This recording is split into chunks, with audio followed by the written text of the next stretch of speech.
Irattakulam AKV MLP സ്കൂളിൽ PTA വാർഷിക പൊതുയോഗം നടത്തി. ജനറൽ ബോഡിയോടനുബന്ധിച്ച് രക്ഷിതാക്കൾക്ക് ബോധവൽക്കരണ ക്ലാസുമുണ്ടായിരുന്നു.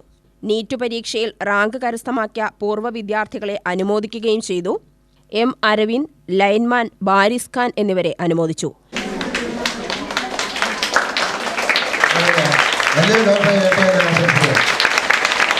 വായനാവാരത്തോടനുബന്ധിച്ച് നടത്തിയ മത്സരത്തിൽ വിജയം കൈവരിച്ച രക്ഷിതാക്കൾക്ക് സമ്മാന വിതരണവും നടത്തി.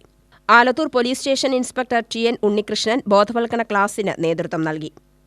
ഏതൊരു സ്കൂളിൻ്റെയും അല്ലെങ്കിൽ ഏതൊരു ഗ്രാമത്തിൻ്റെയും നാടിൻ്റെയും ഏറ്റവും വലിയൊരു ഭാഗ്യം എന്ന് പറയുന്നത് അവിടെ ഒരു നല്ല സ്കൂൾ ഉണ്ടാവുക എന്നുള്ളതാണ്.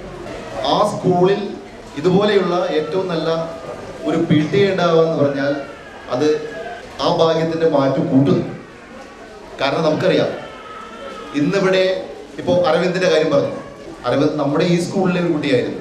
സാധാരണക്കാരുടെ കുടുംബത്തിൽ നിന്ന് നാളത്തെ ഒരു അല്ലെങ്കിൽ ഇന്നത്തെ ഒരു കുട്ടി ഡോക്ടറായി നാളെ ഒരു നമ്മുടെ സമൂഹത്തിന് ആവശ്യമായ ഒരു ഏറ്റവും നല്ല ഒരു വ്യക്തിത്വമുള്ള ഒരു ഡോക്ടറായി മാറാൻ, അതിന് ഒരു വിത്ത് പാകാൻ, ഒരു വിത്ത് മുളച്ച് ഒരു വൃക്ഷമായി വളർന്ന് പന്തലിക്കാനുള്ള ഒരു മണ്ണായി വളർന്നുള്ള ആ ഒരു വേദിയാകാൻ ഈ സ്കൂളിന് സാധിച്ചു എന്ന് നമുക്കെല്ലാവർക്കും അഭിമാനിക്കാം.